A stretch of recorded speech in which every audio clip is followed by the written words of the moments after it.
Hello YouTube, Dave here again, and today I'm really excited to be talking about Dragonbane. So this is an upcoming release from Free League, I should say. The official release date for this is August 15th, and I actually pre-ordered the box set. However, it's going to be a little while before I actually get the chance to do like the unboxing because I intelligently made the decision to pre-order at the same time as the new Alien role-playing game book, The Building Better Worlds, which comes out in October.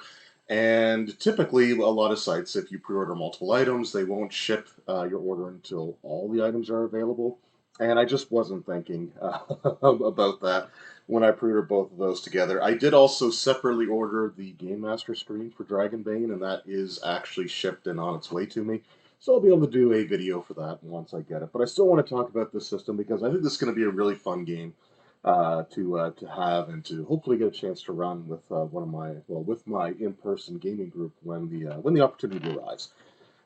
So this is a new revised or new edition of a Swedish role-playing game called, and I'm going to butcher this, so please, I don't mean any offense. I'm just bad at pronouncing things. But Drakar owner, which was originally released in 1982. So this has been around for quite a while, and there's been multiple revisions throughout the years. I think in the 90s, like the fourth edition of it came out. So much shorter edition periods for this one than things like Dungeons and Dragons, for example. But a lot of the editions I think were relatively minor. Um, but yeah, this is a whole new, like brand new version of it here. So the first thing we're going to do is we're just going to take a look at the quick start. And I do have a pencil here because I actually do want to make a character in this video as well. Although I don't, I'll just show the character off to the camera. And I'll take a video of it on my phone and attach to the end of this as well. But anyway, I just want to show off the quick start guide, which you can actually download off of Free League's site for free. So to do that, we're just going to go here. We'll go to Free League.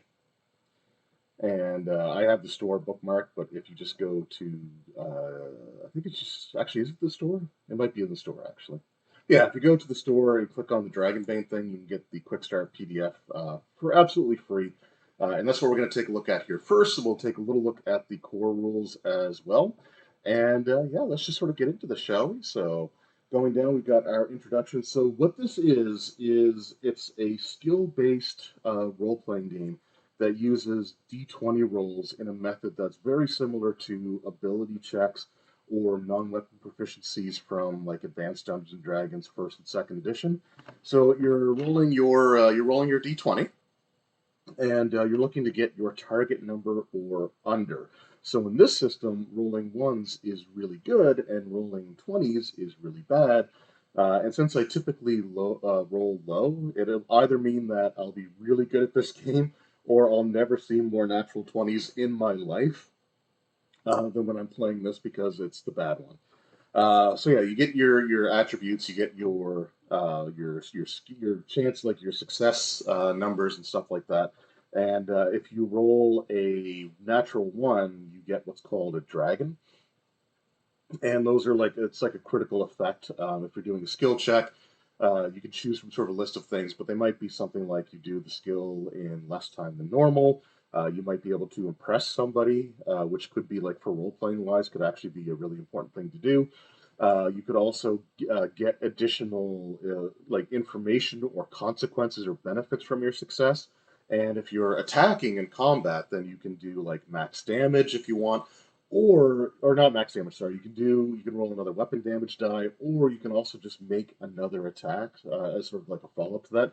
So there's lots of things that you can do with that. And then if you roll a 20, it's called rolling a demon, and that can also be really bad for certain things. Like if you're trying to cast a spell and you really botch your spell casting check, then like some really bad things can happen there as well.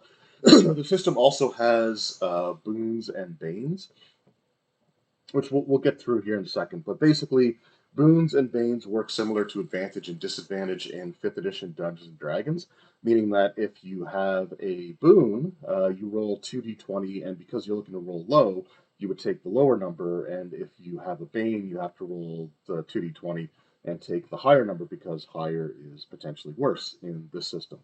Unlike 5th edition, however, if you have multiple boons, then you can actually roll all the dice. So if you have like three different boons for the roll that you're making, you roll your base dice and then all three of the boon dice, and then you take like the best possible result.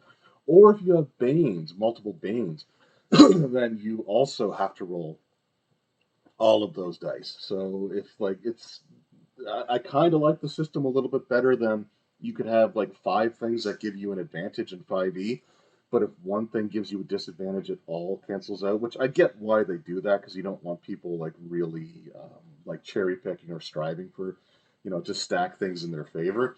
But I still like the idea that hey, if like the circumstances are that favorable to you, then yeah, you get to roll all those dice, which is kind of cool.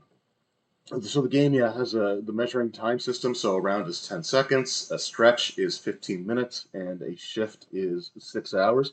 It's kind of a similar round structure to things like in the Alien role-playing game, which I see a lot of similarities there, which is fine. Like you have certain things that you can do in the round, there's certain things you can do in the stretch, and then some things you have to like spend an entire shift. So we'll take a look at the characters here. We will go a little bit more in depth in character creation. But we have your kin, so they are humans, halflings, dwarfs, elves, and then you've got Mallard and Wolfkin. So we're going to be making a Mallard character just because I love the idea of that. Then you have your profession, which is similar to your class. It does give you a starting heroic ability, but this is not like a level-based system like Dungeons and Dragons or Pathfinder or things like that. So you're using your skills, and if you either really succeed or really blow a skill, then you can have a chance to improve them, which is a system similar to actually like Call of Cthulhu. Um, where you have to make a roll at the end of like an adventure to see if you can actually improve the skill based on how well or how poorly you did. Maybe you did so well that you learned a secret to like using that skill in the future, or if you fail so bad, you may learn from that mistake. And there's like a checklist of things that you and the game master have to talk about, which is kind of cool. Your attributes are strength, constitution, agility, intelligence, willpower, and charisma. Your willpower gives you will points, so whatever your willpower is, that's the number of will points that you have to use your abilities. Each kin choice has an ability that requires willpower, and if you are playing a spellcaster, then you have to spend your will points in order to cast spells. And your constitution essentially is your hit points. So whatever your con score is, that's your hit points. And then you derive other things from that as well. So your damage bonus for a strength, the higher your strength is, you actually get to add an extra die to your attack. So it could be like a D4 or a D6. Your movement is determined as well by, I think it's your strength, or it might be your agility. I'll have to take a look at that here when we get to character creation. And then you get your skills. So you always get 6 skills that you are trained in based off of your profession. And then depending on your age, because you can be multiple ages in this game, you can be young, you can be an adult, or you could be old. And if you're young, you do get a couple of boosts to some of your physical stats, but you get less skills. And if so, you get like your 6 for your profession, and then you get to choose 2 other ones that you're trained in. They could be anyone that you want. If you are an adult, you get 6 that are from your profession list, and then any 4 that you want. And if you're old, you do get penalties to some physical stats, some bonuses to mental stats, and then you also get an additional 6 skills on top of these 6 ones that are choosing from your class, which is kind of cool. So yeah, like I said, rolling the dice, very simple. You're looking for your target number or less. We went over Boons and Banes. You can also push the roll. So if you make the roll or attribute roll, you can choose to push the roll, which allows you to re-roll the dice. However, if you roll a natural 20, if you roll a demon, you cannot push the roll to try to prevent that from happening. And the also when you push a roll, you have to give yourself a condition, which essentially is like a bane on all rolls associated with a specific attribute, and you get to choose what that attribute is. However, you do have to have it make sense, right? Um, so if you're pushing a roll for like some sort of like mental attribute, it would be difficult to justify giving yourself the sickly condition because like you were thinking on something so hard that it made you sick. So you have to be able to justify it to to the game master. But that's one of the things I actually like about this system is there's a lot of like collaboration and like you could do things like to push the roll. You have to be able to justify that as well, right? So you can't just say, well, I thought about it a second time. And like you actually have to be able to justify, which I think is pretty cool. And then for the combat system, rounds are done like you draw initiative from a deck of cards that is provided with the core rule set. The reason that it's kind of a gimmicky thing, but at the same time you're drawing your order, right? So you can't have a tie if you're drawing cards, whereas with rolling dice you can have a tie. And because there's no like tie breaking mechanics for initiative in this game, because it's meant for you to draw the cards, you would have to try to figure that sort of thing out. Enemies can also have what's called a ferocity number, like monsters in particular. And for whatever their ferocity number is, that's how many times they get to draw initiative for combat. So a dragon has ferocity 3, for example, so they get to act 3 times in combat. So there's some things to sort of kind of be aware of there. Um, and then when you do something, when you take your turn in combat, you flip your card over to show that you've taken your action. But you can also, if you haven't gone yet in a round, you could also potentially parry an attack by having the attack deal damage to your weapon instead of you. Or you can dodge the attack, but you have to be able to react in order to do that, which means that you can't actually do something in the same round. So, like for example, if the dragon goes to breathe fire, and you know the dragon's going to breathe fire, you're like, you know what? I might just not do anything this round because I know he's going to breathe, and I want to be able to jump out of the way of that. So you have to kind of assess what you're doing, sort of thing. But I think it's a cool system in general. So yeah, like I said, we got a melee combat. So yeah, if you get a critical hit, which is rolling a natural 1 on the die, you can roll double the amount of dice for the weapon's damage before adding any damage bonus or other bonuses. So for example, if you get a critical hit with the broadsword, which does 2d6, and you have a damage bonus from your strength that gives you an extra d4, it would be 4d6 plus 1d4. You could also immediately perform a second attack against another enemy, so it kind of sweeps through. Or you could choose to have the attack bypass armor rating altogether, which is also a pretty cool option to have. Like if you really want to make sure, like yeah, rolling double dice is great, but if the target has like a high armor rating, you might just want to slip through completely, right? Like hit the weak spot of a dragon, kind of thing. So yeah. Again, just some cool things here. When you get reduced to 0 health, yeah, you make a death roll, which is you're rolling against your base chance on a Constitution roll, and we'll get into that here in a moment. It's similar to like death saves in 5e. 3 successful, you're stabilized. 3 failures, you're dead. Rolling a natural 20, which is bad in this system, gives you 2 failures. Rolling a natural 1 gives you 2 successes. So they actually do work. The similar concept in like 5th edition D&D, where rolling a natural 20 on a death save, which is good, just brings you back up to consciousness, and rolling a natural 1 doesn't kill you. So I like the fact that they actually do work consistently with each other. And yeah, so anyway, like I said, it's a really cool system, and you do kind of get an idea. We'll take a look at like some of the creatures here. So, for example, um, yeah, we've got like the vampire bats. So we can see here we got those individuals. So these creatures. So the way that monsters work, like you can have things like goblins and orcs that attack the same way that a player character does. It's based on their weapon. They have to make like the relevant skill roll in order to hit. But with like monsters like dragons, or actually, you know what? Let's just go right to the full rule set. We'll just get those out of the way here. Actually, we'll bring that back because I do want to take a look at the bestiary here. Um, so yeah, let's go to dragon here, and then we'll scooch that over to the side. We'll zoom in a little bit here. We'll make this a little bit larger. Let's actually go 100% for the dragon. Just make sure not to scroll down too far. Okay, so we got the dragon here again. I love the artwork throughout this as well. Very menacing looking dragon. They have a ferocity of 3, so they get to go 3 times in initiative. They have an armor rating of 6, so any like physical attack that you're dealing against them or any like damage they're taking, they knock 6 points off of that every single time. And they have 84 hit points. But the way that monsters work, you see monster attacks here, they don't roll. They don't roll for their monster attack. They just it just happens, right? So a claw attack, if a dragon attacks you, it sweeps its claws at 2 player characters who each suffer 2d10 damage. They just take the damage. Again, that's where you may want to be able to dodge because you can't typically parry monster attacks, but you can try to dodge if you haven't gone yet. So yeah, they just automatically do their thing, which does again make them quite the threat, especially considering that he goes 3 times in the same round of combat.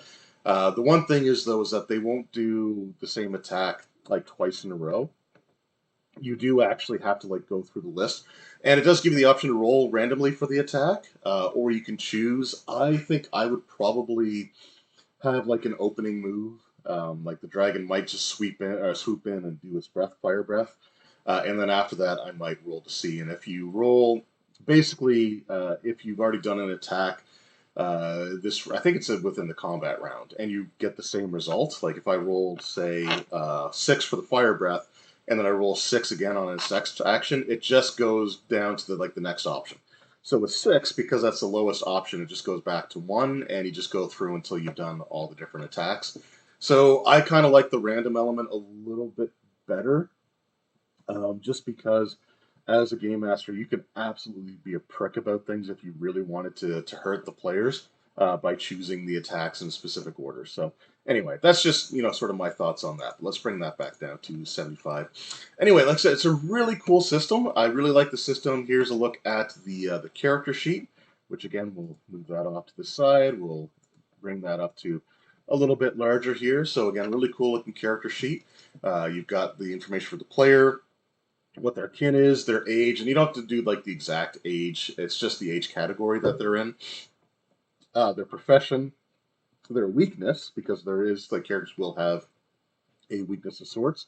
Their general appearance, their name. Then you've got their strength, con, agility, intelligence, willpower, and charisma. And then there's a checkbox for the conditions that you can have from that as well. And I printed off a character sheet, but I bet you I was not smart enough to bring it down with me when I was getting all this set up. So I might have to take a quick pause to go grab that just to have it all taken care of here. Or I might just fill in what I wanted to have on the character sheet, and then because I got to record it separately. So let's pretend I did that on purpose.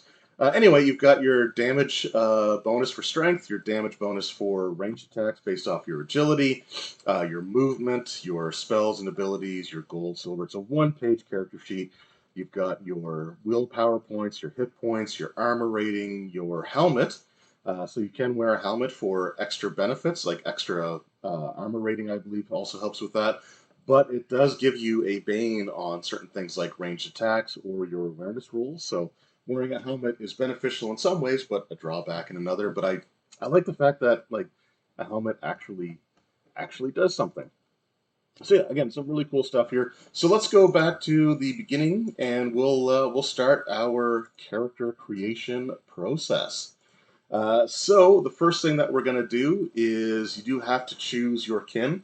Now, I might do another character creation video in the future as well, where everything is done randomly, because you could pretty much do all of this randomly if you wanted, but I know that my kin is going to be a mallard, and I know that I want to be just a regular adult character. And I already know what I want for my profession as well, but we'll choose our kin here. So again, you can see very simple information as to what each of the kin options provides you. So let's go to our mallard here, and again, I love this guy. And they definitely took inspiration from Donald Duck, because these mallards are ill-tempered. So their ability is ill-tempered. And most kin abilities will typically cost you like 3 power points or willpower points.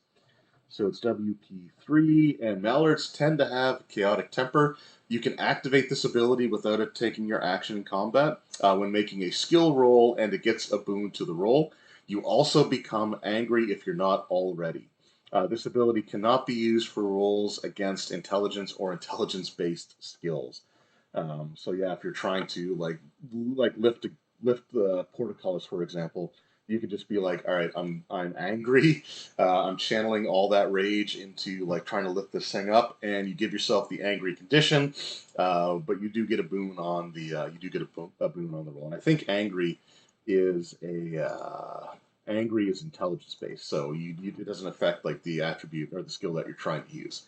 And they also get webbed feet, so they have a boon on all swimming rolls because they are aquatic type. So we'll also go with the webbed feet. All right, and we're gonna go with the character's name. I will roll this randomly, so we'll grab our d6 here. I'm also gonna roll attributes in a moment. We'll talk about how that will work towards the end here. But let's just roll our d6, and I rolled 5, so our name is Lysanda. Okay, maybe not. Let's go with Splats. So we'll go with Splats, just because if I can't pronounce it. All right, so that is that. We have our profession now. So we do have a few options to look through. We do have like the artisan, which is like a craftsman. We have bard, so you can play a bard if you want to. Not that I will. You do have fighter as well as hunter. So hunter's kind of like your rangerish type character. Fighter is sort of like your man at arms. But then we also have the knight, which is a little bit more of a prestigious sort of title. And they also, like I said, they dictate your heroic ability. When we'll look at some of those later. I do want to actually be a Mallard Knight, so profession will be Knight. And their key attribute is strength. Their skill, so we'll choose the skills now because we choose 6 from our class list, which we have Beast Lore, Hammers, Myths and Legends, Performance, Persuasion, Riding, Spears, and Swords. So for skills, we are going to take, absolutely, we're going to be taking swords. We're going to be taking persuasion. We're going to be taking, let's see here, myths and legends.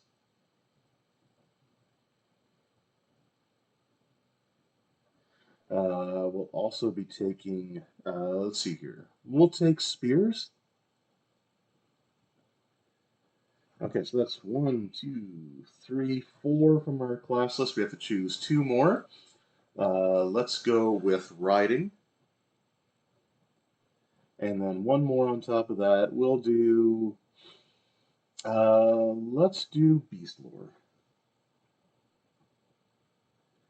And we'll take a look at our character sheet here.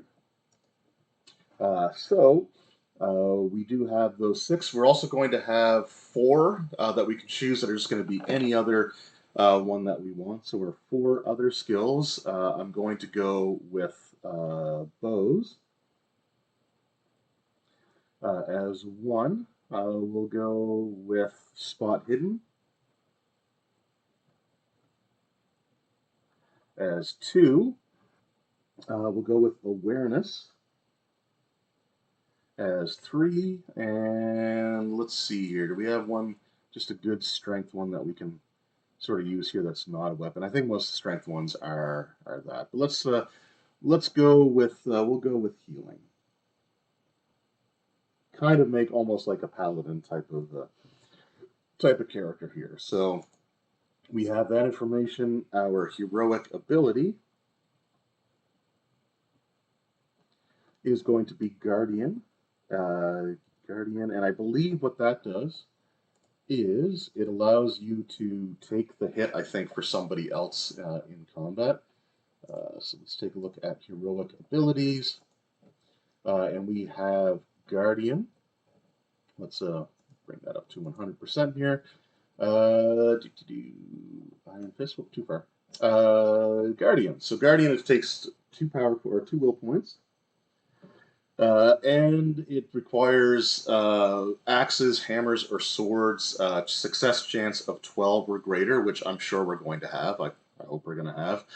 And it says, you do not hesitate to take a hit to protect your friends. If you or another player character are both within 2 meters, which is like 1 square, on a grid of the same enemy, and the enemy takes an attack on the other character, you can activate this ability to force them to attack you instead. Using this ability can be done out of turn and does not count as one of your actions, so that's pretty cool. So that's the one that we are going to go with. All right, so our player character. Let's go back here. So we have our profession. We'll take a look at some of the other ones that we have, though. We do have mage. Mages don't start with an heroic ability, but they start with spells instead. And you have to choose which of the three schools of magic that you're a part of. The options are animist, so you have like animalistic type of spells and abilities. Elementalist, which is kind of like your fireball, lightning bolt, that type of character, and then you have mentalist, which is sort of like your charms and enchantments and things along those lines there as well. You can also play a mariner. You can play a merchant, which I think would be kind of cool. They have an heroic ability called Treasure Hunter, which I think we'll have to take a look at here. You can also be a scholar. There's their scholarly mallard there. You can also play a thief, not a rogue, but a thief. And yeah, so let's start with our attributes now. So like I said, we are going to be an adult, so we don't have to worry about like adjusting our attributes or anything like that. We're just going to roll. The way that you roll your attributes here is you roll 4d6, drop the lowest, and you do roll them in order. However, once you're done, you can swap two attributes. So we're going to do them in order here. So strength, con, agility, intelligence, let's see, willpower, and charisma. All right, so 4d6, dropping the lowest, and all right, so we do have 10, which is in our strength. We will be probably swapping that one out. Okay, here we go. So we got a 16 in con, so that could be good. We probably don't want to mess with that one. All right, we have a 12 for agility. Oh, here we go. So we have a 17 in intelligence, so we're definitely going to swap that out. Since we're quick to temper and that affects our ability to use intelligence-based skills and stuff, we'll probably be swapping that with strength. Oh boy, will is not great. Will is only 7. And then charisma is going to be a 12. Okay. So not terrible, actually. So 10, 16, 12, 17, 7, and another 12. We do get to swap two. So as you see here under, we'll zoom in on this here a little bit.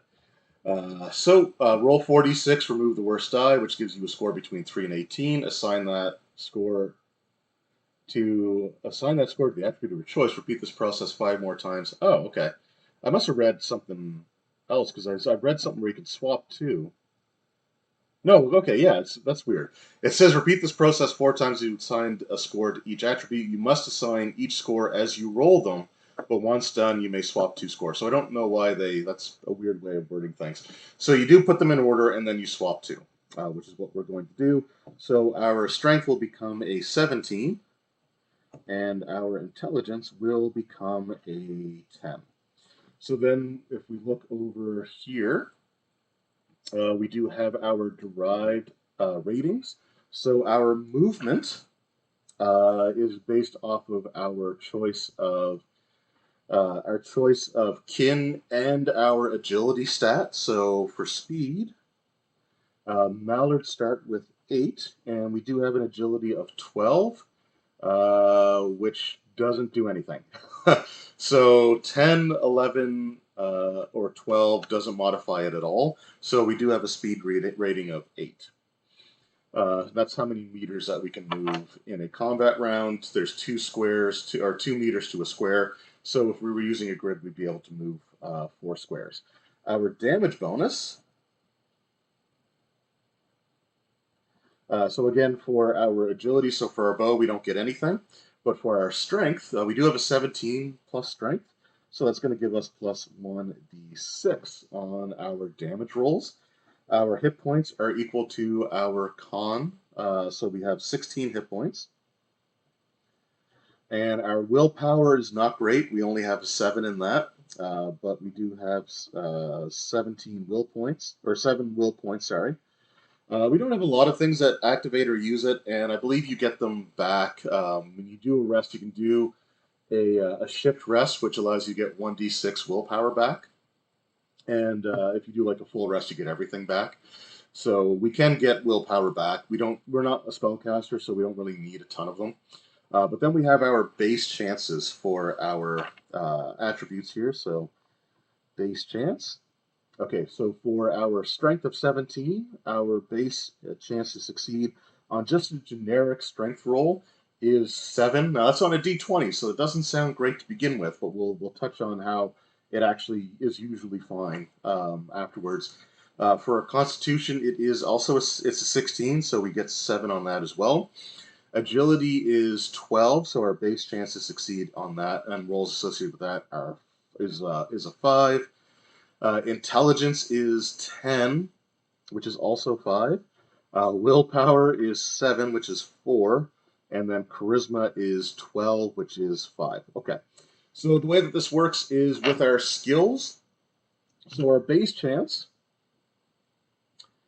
So beyond the core skills in the game, there are secondary skills such as Schools of Magic in the base game. You don't get a base chance on any secondary skills. Okay, so yeah, we're not worried about that.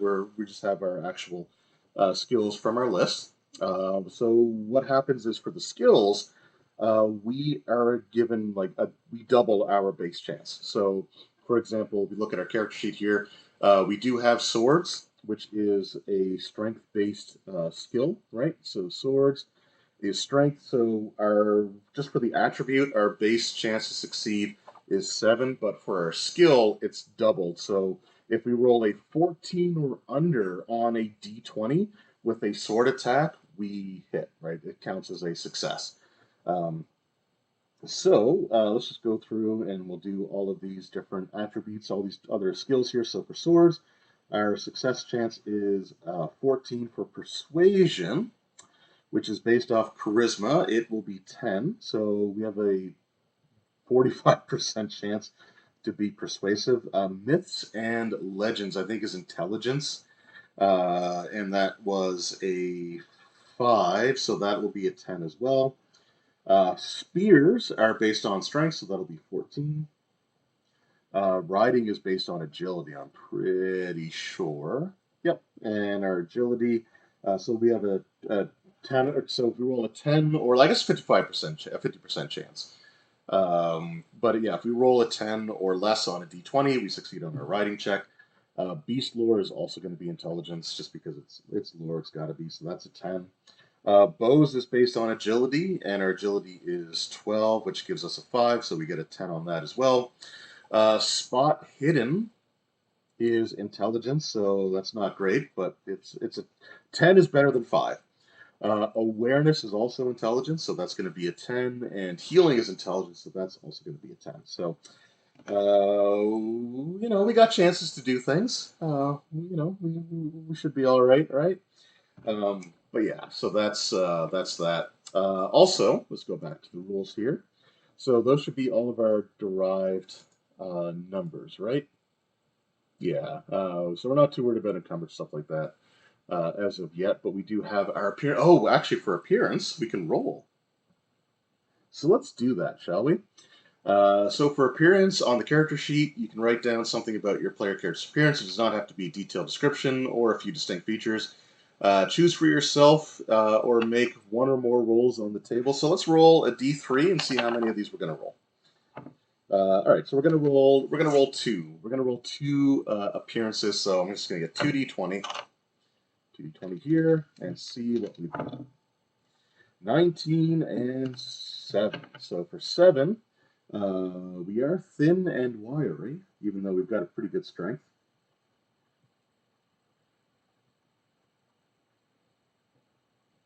So we're not like buff, but we know how to use, we know how to apply power to our, power and leverage and all that. And 19 is a hissing voice. No, that's not going to work for a duck. Let's go with 12 here. So glorious hairstyle. I love that. So glorious head feathers. which are going to blow majestically in the breeze. All right, so I think we've pretty much got everything that we need here, right? So let's go back to our profession of knight. And so what you do for your starting equipment is there's a gear section here. You can roll, or you can choose the one that you prefer. We are going to I'm going to choose option the first one here, because it does have, I think, the better sword. It actually comes with a sword. And the only other one that has a sword is like a short sword. So yeah, so for gear, we're going to have a broadsword. We're going to have a small shield. We're going to have plate armor. So let me just show you what we're doing here. All right. So this is the one that we're sort of going off of here. All right. So we have plate armor. Let's see here. Great helm, which we probably won't always wear because we do want to show off our majestic head feathers. We will have a torch and flint and tinder.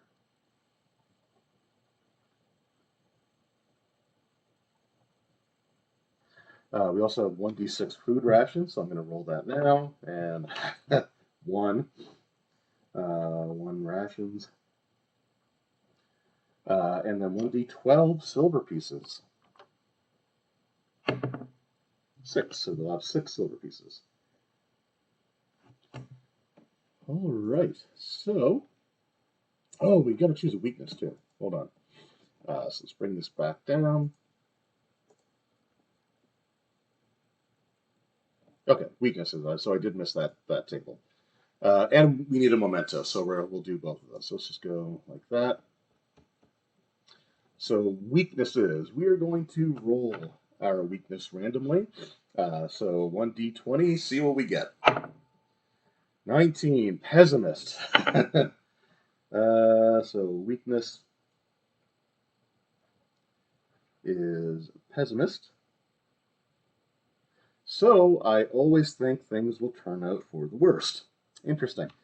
I was kind of hoping that I'd roll a 20 because I want to have my knight look down on everybody, but that's fine. That's fine. And then we're going to roll our mementos. So let's see what we got for memento here. In addition to your other equipment, you can have a memento, an item of great sentimental value that you always carry with you. A memento is always a tiny item with no practical use, but once per gaming session, you can use your memento to recover an additional condition during a stretch rest. So it's kind of like how your personal item in the Alien role-playing game, if you interact with it during a 10-minute rest there, you can relieve like a point of stress or something like that. If you use your memento, you may choose a new item you have found, or if you lose your memento, sorry, you can just find something else and use that. So let's roll a d20 again and see what we got. Number 4, a ragged old journal.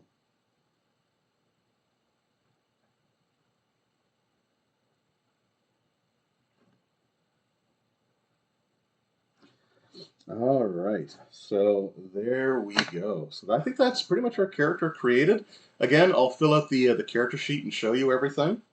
And then, so for all the other attributes here that we didn't choose to have skills in, you just use your base chance for success. So, for example, if I try to do performance, it's based off my charisma, which will only give me a 5. In fact, I do have a... hold on here. There are pre-gen characters as well. So let's just take a look at what like a pre-generated character looks like there, and just to sort of give you an idea. So we'll go to 75%. Actually, we'll go to 100% because we don't necessarily need to look at their backstory stuff. But let's take a look. Let's take a look at the knight, the Mallard Knight that they created here. Here we go.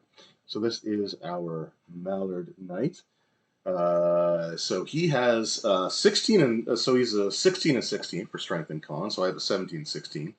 10 agility, so a little bit better there, but 12 intelligence, so those are actually swapped.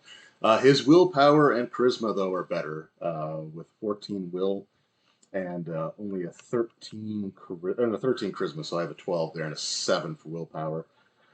He chose axes, brawling, crossbows, hammers, spears, and swords. Oh, he's an adult. Okay. What do we got here? So he's got. So that was what? 1, 2, 3, 4, 5, 6, 7. He's got a lot of skills.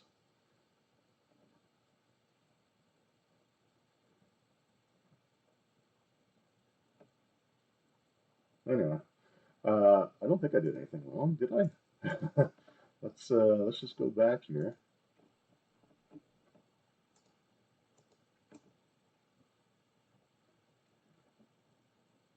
Yeah, 6 and 4. So I don't know.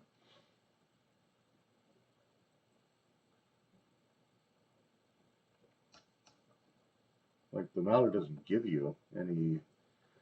Mallard doesn't give you any skill training, right?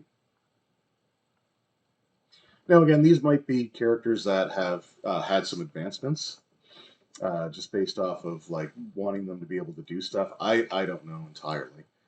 Um, but he's got 1, 2, 3, 4, 5, 6, 7, 8, 9. Oh no, that's 10. 1, 2, 3, 4, 5, 6, 7, 8, 9. No, that's right. That's right. Just I guess it looked weird for some reason to me. But yeah, so we got all that. So he took swords. So he took like basically most of the weapons, which I only took. I only took swords and spears. But he took axes, brawling, crossbow, which I took bow, uh, hammers, spears, and swords. He did take myths and legends. He took performance and persuasion. I just took persuasion.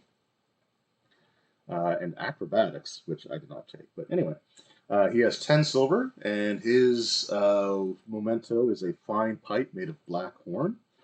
His appearance is strong and sturdy and stubborn, waddling walk, quick to anger when provoked, especially if someone insults your family or honor, and the character seldom smiles. His weakness is that he's foolhardy. You always go first into danger, which I guess, yeah, that definitely sounds like a paladin. But yeah, really cool stuff here. I'm really looking forward to trying this out. So again, his will points are 14, which is equal to his will stat, and his hit points are 16. So we do have the same number of hit points there. Oh, we should actually take a look at our equipment, right? And we'll take a look at that here in the actual book. Gear.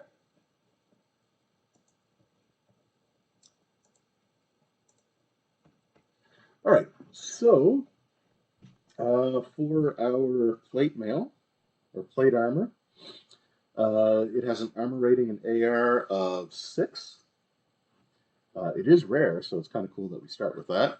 But it does give us a Bane on acrobatics.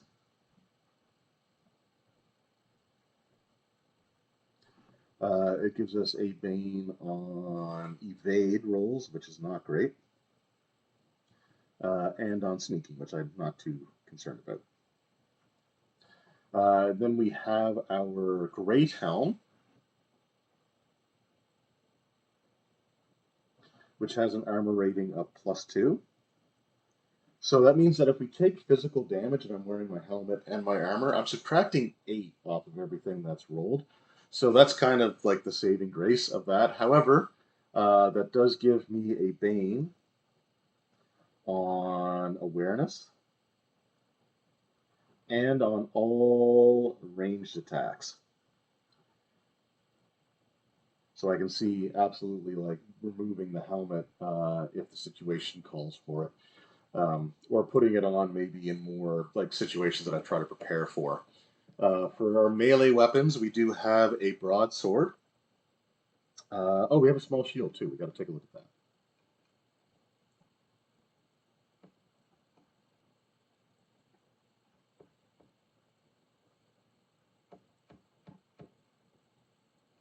Huh. I did not see the shield. It's not in weapons, is it? Oh, it is, actually. Huh. Interesting. All right, so a small shield. All right, so let's just take how weapons work here. Weapons and armor. So grip indicates how many hands you need. Strength indicates the strength that you need to use the weapon effectively. So I think if your strength is too low, you get a Bane on the roll. Damage is how much damage it does. Durability is how much damage you can take when parrying. So again, you can parry an attack to take none of the damage yourself, but your weapon does take damage from that. And then range and cost. So we don't actually have a bow. We don't need to worry about that. But we do have a broadsword. So the broadsword is one-handed. The strength for it is, so strength, so that's your chance to succeed. No, sorry, that's the attribute that you need. Is 10, which we do have, so we're fine there. But I will write that down just to have on there. The damage is 2d6.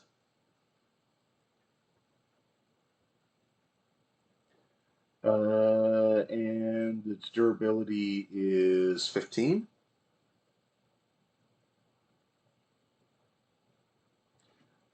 It costs 12 gold, which I'm not too concerned about there. Its supply is common, and its features are that it can do piercing or slashing. Okay, so that's that. And then our shield, we have a small shield. I guess you can shield bash, which I guess makes sense that it's there.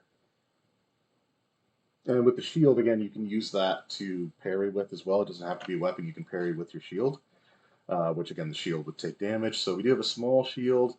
It is one-handed.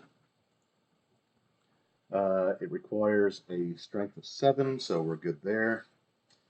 It has...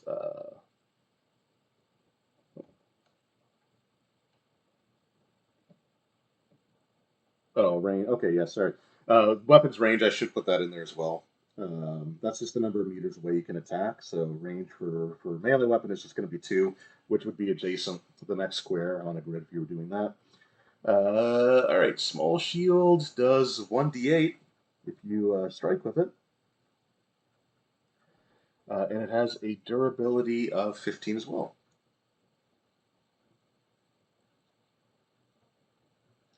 Its features is that it is bludgeoning.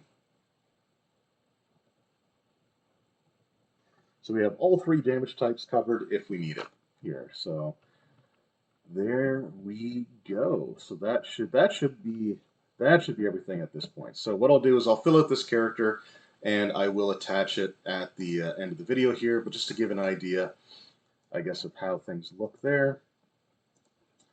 So he's got a battle axe, a short sword, and a small shield. He's got a few different weapons there.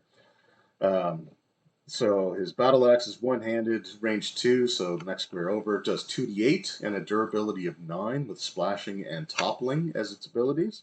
Short sword is slashing and piercing, which does 1d10, which is actually not bad, but 2d6 is a little better. And then the small shield, same thing that I have here. So yeah, really cool stuff. Armor rating, he does not have a helmet, unlike my character, which does. So I would have a Bane on all the things that you can possibly have Banes on, but I would have an armor rating of 8. So if we go back to the rules, and we take a look at, we go to like one of the monsters, whoops. So let's go to the bestiary. So again, let's take a look at it. Let's take a look at a dragon, right? So if a dragon goes to attack us, again, they just hit with their ability. So a dragon comes down, it swoops down at my knight, and it hits with a claw attack.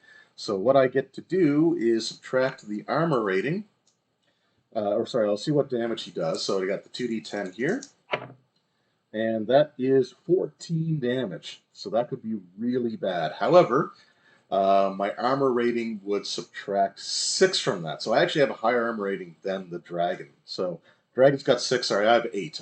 I was looking at the dragon there. So it does 14. I subtract 8 from that to only take 6 damage. So considering I've got 16 hit points, the Dragon's Claw does 6 to me, so I have 10 remaining, but I was able to survive that one. Later on, let's just say that he hits me with a Tail Strike, which does 2d8 bludgeoning. So there I rolled a 10, so a 6 and a 4, so I would only take 2 points from that. So you can see how the armor would definitely come in handy. So like if my knight were going to be fighting a dragon, I would take the penalty on attack rolls with ranged weapons to have the extra armor rating from the Great Helm. So that just sort of gives you an idea kind of how that works. So again, this looks like a really cool system, a really cool game. I'll show the character here sort of at the end. But yeah, I'm looking forward to this. Like I said, I was hoping to get the box set at the time that it came out, but like a genius, I pre-ordered with something that doesn't release until the fall, so I got to wait a little while.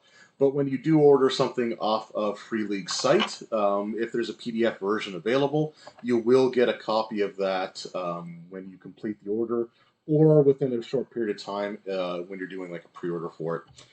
So yeah, really cool stuff. I can't wait for this to come out. But yeah, looks like a great game. Let's just do an example. Why don't we do like just a quick little example of like a fight with our knight against this dragon.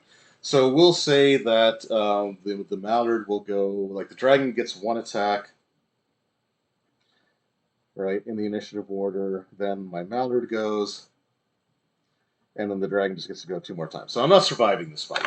But I've got my sword, I've got my helmet on, I've got my plate armor on. So the dragon comes down, and the first attack that he does, I'm going to roll randomly for, is 2, which is a claw attack. So my knight will take, that's only 9 damage. I rolled a 3 and a 6.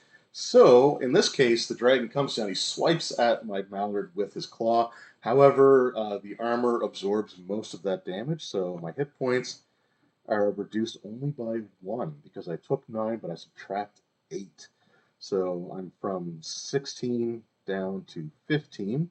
And of course, the dragon has 84, so this is not going to go well. But the dragon is close enough in melee that I can strike it, like maybe it sits down to do its attack and swipe at me with its claw. So I'm going to strike at it with my sword, which has a chance to succeed of 14 or greater, or less, sorry, 14 or less on a d20.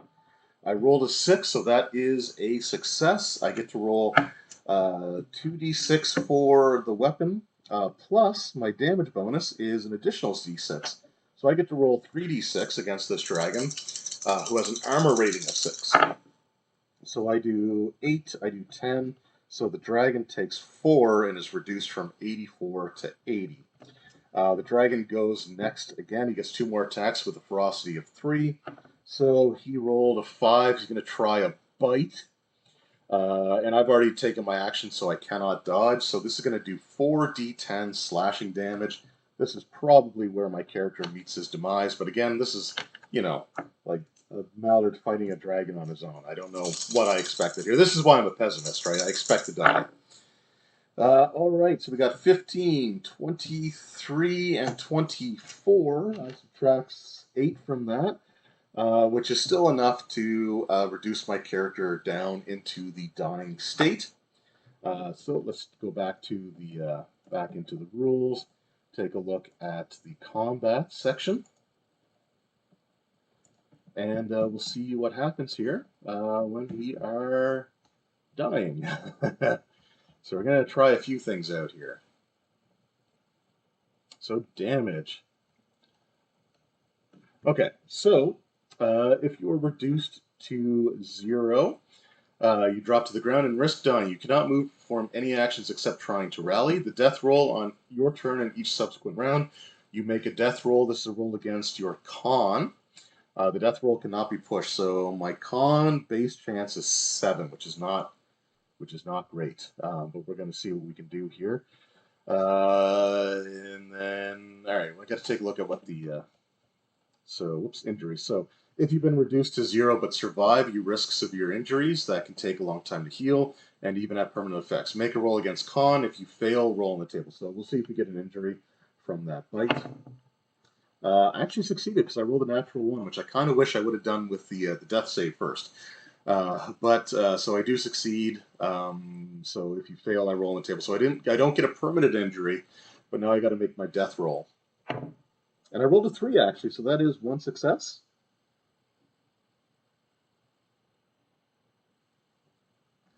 And then the dragon's just gonna like fly away because he's not worried about me. He's pretty sure that I'm just gonna bleed out here. Next round, I roll another 3. This is why I'm saying I kind of like the system because I roll crap on d20s, but that's 2 successes, and then a round later, that's an 18, so that's one fail. After that is a 15, which is another fail, and an 8, which is the third fail because my chance to succeed is on a 7. So the Mallard does bleed out. He does die. The dragon might come back later and just like eat the carcass. But still, that's kind of an idea of how the combat system works. If I were to dodge, so let's just take a look at that here. So let's just say that he goes to bite, and I haven't taken my action yet. Um, so he does that. It's my reaction. So dodging is a reaction like parrying. Requires that I have not performed my action this round. So dodging is an alternative. I have to roll for evade. And on a success, I evade the attack and take no damage. On a failure, I am hit by the attack. So let's just say he swoops down, he hits me with the claw. I'm a little worried about what he's going to do next, so I keep my action open. He tries to bite me, so I'm going to roll for evade, which I did take, right? I did not take as one of my abilities. Oh boy, that's probably I might switch that out for something else. I might switch out healing for evade.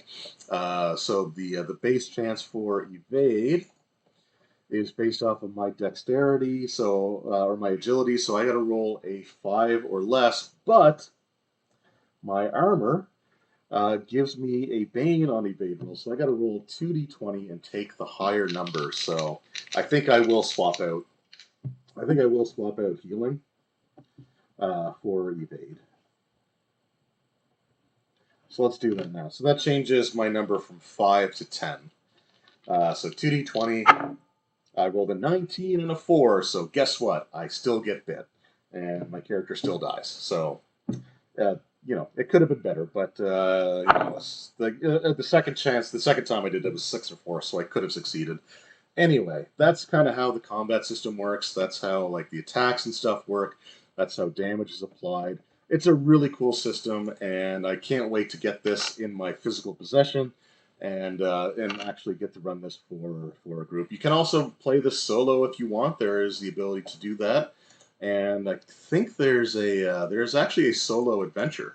So that might be something that I'll do in a separate video. Is do the solo adventure and see how that goes for me. Anyway, that was Dragonbane. I'll show off the character sheet here after this little section, but I really hope you guys enjoyed the video. I hope it was somewhat informative. I hope taking a look at a completed character sheet also made a little bit of sense there. I really love this system. I think it's great, and I cannot wait to get it. And I hope you guys check it out as well. You can pre-order it off of Free League's website. You should also be able to get it at your local game store. Make sure you inquire there if you have one in your area, or wherever you get your gaming stuff from. The release date is August 15th, so we're about 6 days away on the day that I'm recording this. Anyway, once again, thank you all so very much. I hope you enjoyed, and I'll see you next time. Take care.